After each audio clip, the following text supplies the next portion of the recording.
దేశానికి ఇచ్చేసిన మీడియా మిత్రులకు Janasena party general secretary Madhusudan Reddy గారికి అదే రకంగా అనంతపురం జిల్లా బీజేపీ అధ్యక్షుడు అదేంటి శ్రీనివాస్ గారికి మిగతా మిత్రులందరికీ కూడా నమస్కారం తెలియజేస్తున్నాను. ఈరోజు కూటమి తరఫున అందరూ కలిసి కూర్చొని మన నియోజకవర్గంలో ఉన్న అనేకమైన సమస్యల గురించి కూడా చర్చించడం జరిగింది. చర్చలో భాగంగా నియోజకవర్గంలోని అభివృద్ధి, అలాగే చిన్న చిన్న అపోహలు బయట ఏ రకంగా అయితే రూమర్స్ కానీ ఇవన్నీ బయట వెళ్తున్నాయో అవన్నిటికి కూడా దృష్టి పెట్టాలి అనే దాని మీద ఆలోచన చేసి ప్రెస్ మీట్ ని కూడా పెట్టాలని చెప్పి అనుకున్నాము. ఇందులో మనం ఒకటి గమనించాల్సింది ఏంటంటే, కూటమి ప్రభుత్వం తయారైన తర్వాత కూటమి అందరూ కలిసి పోటీ చేయాలని చెప్పని 2024 ఎలక్షన్లో డిసైడ్ చేసుకున్న తర్వాత మిగతా నియోజకవర్గాలు ఏ రకంగా తెలియదు కానీ కూటమి అనేది పూర్తి స్థాయిలో అంటే బీజేపీ, జనసేన, తెలుగుదేశం 3 పార్టీలు ధర్మవరం ఈ నియోజకవర్గంలో మాత్రము పూర్తి స్థాయిలో కలిసి గట్టిగా కష్టపడి సత్యకుమార్ గారిని అందరూ కలిసి గెలిపించడం జరిగింది. ఎంతో సఖ్యతతో ఎన్ని ఇబ్బందులు వచ్చినా ఏ ఉన్నా కానీ అన్నిటి పక్కన పెట్టి గెలిపే మన లక్ష్యంగా ఆ రోజు కూటమి సక్సెస్ ని ఈ నియోజకవర్గంలో ప్రూవ్ చేసుకోవడం జరిగింది. ఆ సక్సెస్ ఏదైతే ఎలక్షన్ లో ప్రూవ్ చేసుకున్నామో అదే సక్సెస్ ని ఫర్దర్ గా కూడా తీసుకొని పోవాలి మనం ముందు రేపొద్దున ఈ నియోజకవర్గాన్ని అభివృద్ధి చేయడంలో కూడా కూటమి అంతే ఎఫెక్టివ్ గా ఎలక్షన్ ఎంత ఎఫెక్టివ్ గా చేసిందో అంత ఎఫెక్టివ్ గా చేయాలి అని చెప్పని అనేకమైన సార్లు మినిస్టర్ గారితో కూడా మేము కలిసి మాట్లాడడం.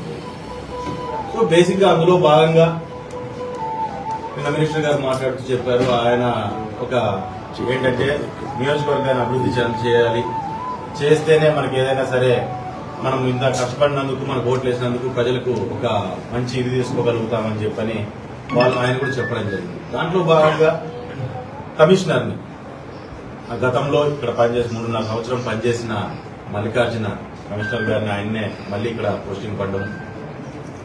అందులో భాగంగా ఒక వ్యక్తిని ఒక్కొక్కరు ఒక్కొక్క కోణంతో చూస్తారు. ఆయన డెవలప్మెంట్ కోణంలోనో లేదంటే ఆయన పనితీరు బాగుంటుందనే ఆలోచన చేసినప్పుడు మేము గ్రూప్ 1 ఆఫీసర్ పెద్ద అంటే పోస్ట్ ఇది పెద్ద ఆఫీసర్ అని చెప్పి ఆలోచన చేసి పైనుంచి వాళ్ళు వేసినప్పుడు పర్వాలేదులే ఆయన అనుకోవడం. కానీ మేము 3.5 సంవత్సరం ఇక్కడ చేసినప్పుడు జనసేన కావచ్చు, తెలుగుదేశం కార్యకర్తలు కావచ్చు, లేకుంటే బీజేపీ కార్యకర్తలు కావచ్చు, ఆ కమిషనర్ నుంచి పడిన ఇబ్బందులు. ఎందుకంటే మాకు ఎట్లుంటదంటే మాకు ఒక హిస్టరీ ఉంది. గత 3 ఏళ్ల హిస్టరీ అనేది ఇక్కడ జరిగిన అనేకమైన సంఘటనలు ఉన్నాయి. సంఘటనలో ఆయన ఇన్వాల్వ్మెంట్ ఉంది అంటూ మేమంతా అతన్ని మార్చుకుంటే బాగుంటుందని చెప్పి కమిషనర్ మనకు మినిస్టర్ గారితో కలిసి కూర్చొని ఆయన కూడా మాట్లాడడం వివరించడం జరిగింది మొత్తం సమస్య మీద. ఆయన కూడా దాని మీద ఖచ్చితంగా దీన్ని ఆలోచన చేయాల్సిందే. ఈ సమస్య పూర్తిగా నా వరకు రాలేదు, వచ్చింది కాబట్టి ప్రజలకు ఇబ్బంది లేకుండా, ముఖ్యంగా కార్యకర్తలకు ఇబ్బంది లేకుండా, పట్టణానికి ఇబ్బంది లేకుండా. గతంలో తప్పులు జరిగాయంటున్నారు కాబట్టి తప్పులు చేసిన వాళ్ళని మనం ఇది చేయము. కాబట్టి దీని మీద ఒకసారి నేను చిన్న విచారం చేసుకుని దాని మీద సరైన నిర్ణయం తీసుకుంటాను, ప్రజలు ఎక్కడ ఇబ్బంది పడుకోకుండా నిర్ణయం తీసుకుంటానని చెప్పి ఆయన కూడా చెప్పడం జరిగింది. ఖచ్చితంగా ఆయన తీసుకునే నిర్ణయం కూడా ప్రజలకు కావచ్చు, అదే రకంగా ధర్మవరానికి కావచ్చు, లేకుంటే ఆయన కోసం కష్టపడిన కార్యకర్తలకు కావచ్చు, ఎక్కడ ఇబ్బంది లేకుండా తీసుకుంటారనే నమ్మకం కూడా ఆయన మీద పూర్తి స్థాయిలో ఉంది. ఈరోజు ఒకటే మేము ప్రెస్ మీట్ ద్వారా చెప్పదలుచుకుంది, గతంలో ఏ రకంగా అయితే ఎన్డీఏ అంటే మన ప్రభుత్వం ఏదైతే మనం ఫామ్ అయిన కూటమి ప్రభుత్వం ఈ ఎంత బలంగా అందరూ కలిసి పనిచేశారో ప్రభుత్వం ఫామ్ కావాలని, అంతే బలంగా ఇప్పుడు కూడా ఉంది అనే విషయాన్ని మీకు అందరికీ నేను తెలియజేసుకుంటున్నాను. కాబట్టి చిన్న అపోహలు కానీ చిన్న డిస్టర్బెన్సెస్ ఉన్నాయనేది కానీ రకరకాలుగా వస్తూ ఉంటాయి, మాట్లాడుతూ ఉంటారు. మాట్లాడుతున్నప్పుడు దాన్ని దయచేసి ఇది చేసుకోవద్దండి.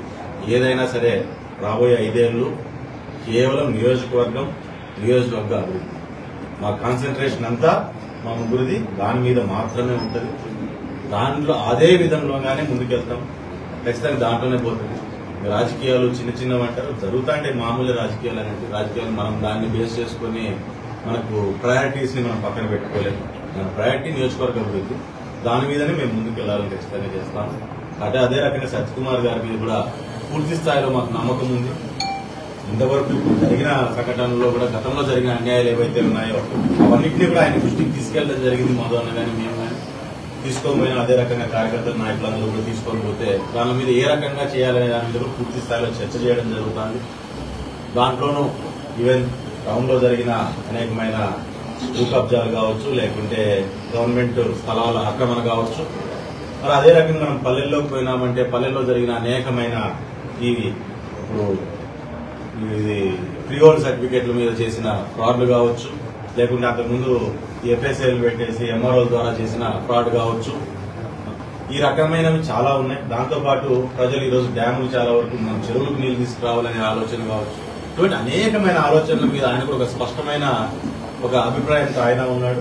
ఆ అభిప్రాయం దానికోసం అని చెప్పి మేము తీసుకెళ్లాల్సిన విషయాలు కూడా పూర్తి స్థాయిలో ఆయన కూడా తీసుకెళ్లడం జరిగింది. దాని మీద ఒక మంచి నిర్ణయాన్ని ఆయన కూడా తీసుకుంటున్నాడు. మాకున్నంత వరకు కూడా మేము కూడా దాన్ని ఎక్కడికక్కడ కొంచెం అభివృద్ధిని కొంచెం ముందుకు నడిపించాలనే ఆలోచనలోనే ఉన్నాం. ఇప్పటిదాకా ఇంకా మనకు టీచింగ్ పీరియడ్ అంటే ఎట్లుండదంటే ఇక ఒక ధర్మవరంలోనే కొత్తగా కాదు, ఏ నియోజకవర్గంలో చూసుకున్నా మొదటి 6 నెలలు చిన్న చిన్న సర్దుబాట్లు సెట్ రైట్లు దీనిలోనే ఉంటాయి. ఫస్ట్ 6 నెలల్లో కొంచెం సెట్ అవుతారు. అయినాక అభివృద్ధి అనే దాన్ని ఇంకా అక్కడి నుంచి మొదలు పెట్టుకుంటారు. ఎక్కడ నాయకులు అక్కడ, అధికారులు ఎక్కడ అధికారులు అక్కడ కూర్చున్న తర్వాత, నాయకులు ఎక్కడ వాళ్ళు అక్కడ కూర్చున్న తర్వాత, అధికారులతో ఆ ఇంటిమేసీ పెరిగిన తర్వాత వాళ్ళు వెళ్ళి కూర్చొని మాట్లాడి ఏదైనా సరే చేపించగలుగుతామనే కాన్ఫిడెన్స్ వచ్చిన తర్వాత అభివృద్ధి అనేది పనులనేటివి కొంచెం చకచకా మొదలవుతాయి. ఇది మామూలుగా ఉండే ప్రాసెస్. సో దాంట్లో భాగంగా చిన్న చిన్న ఏమన్నా అన్ని సర్దుబాట్లు ట్రాన్స్ఫర్స్ అన్ని జరిగిపోతున్నాయి. కాబట్టి ఇక్కడి నుంచి అభివృద్ధి అనేది కూడా చాలా స్పీడ్ గా మనకు ముందుకు వెళ్లే అవకాశం కూడా పూర్తిగా ఉంది. దాంతోపాటు ఇక్కడ చాలా మందికి జీవనోపాధి కలిగించాలనే ఆలోచన కూడా మేమంతా మాట్లాడడం జరిగింది, ఆయన చెప్పడం జరిగింది. దాంట్లో భాగంగా కూడా అనేకమైన ప్రాజెక్టుల గురించి కూడా మేము మాట్లాడడం జరుగుతుంది. చిన్న చిన్నగా ఓ దగ్గర 100, 50 ఇట్లా ఎంత వరకు అది కాగలిగితే అంతవరకు సెల్ఫ్ ఎంప్లాయ్మెంట్ వచ్చేటట్టుగా గతంలో కూడా చాలా సార్లు మాట్లాడుతుంది. సార్ వస్తే సెల్ఫ్ ఎంప్లాయ్మెంట్ తీసుకురావాలని చెప్పి మేము గతంలో చాలా సార్లు కూడా చెప్పడం జరిగింది. అందులో భాగంగా ఆయనతో కూడా డిస్కస్ చేయడం జరిగింది. అందులో ఆయన కూడా ఖచ్చితంగా మనకు రేపు పొద్దున ఎవరన్నా ఇప్పుడు రైతులు మనకు రైతాంగం ఎక్కువగా ఉంది. ఇప్పుడు గొర్రెల పెంపకానికో, ఆవుల పెంపకానికో, కోళ్ల పెంపకానికో ఈ రకంగా ఉన్న దాంట్లో వ్యవసాయం పాడి పంటను కూడా మనం అభివృద్ధి చేయాలి అనే ఆలోచనతో ఈరోజు చెరువుల్లో నీళ్లు తీసుకొచ్చే ప్రయత్నం, దాంతోపాటు పైనుంచి సబ్సిడీలు ఏమైనా వచ్చినా కానీ ఆయన తీసుకొని రావాలని ఆయన కూడా కోరడం జరిగింది. ఆయన కూడా దాని మీద నీట్ గా ఒక ప్రణాళికబద్ధంగా దాని మీద కూడా ఒక ప్రాజెక్ట్ రిపోర్టు తయారు చేసుకుని ఆయన ముందుకెళ్లాలనే ఆలోచన చేస్తుంది. సో ఇటువంటి అనేకమైన కార్యక్రమాలు ఖచ్చితంగా కూటమి ప్రభుత్వం ద్వారా అంతా కలిసి ఖచ్చితంగా దాన్ని చేస్తాము. సత్యకుమార్ గారిది ధర్మవరానికి గతంలో మేము చెప్పినట్టుగా ఎలక్షన్ మేము ఏదైతే ధర్మవరం ప్రజలకు చెప్పామో ఆయన మనకు ఖచ్చితంగా ప్లస్ అవుతాడు, మైనస్ కాడు అని ఖచ్చితంగా అదే రీతిలోనే ఆయన కూడా ఆలోచన చేస్తారని ఆశిస్తున్నాము.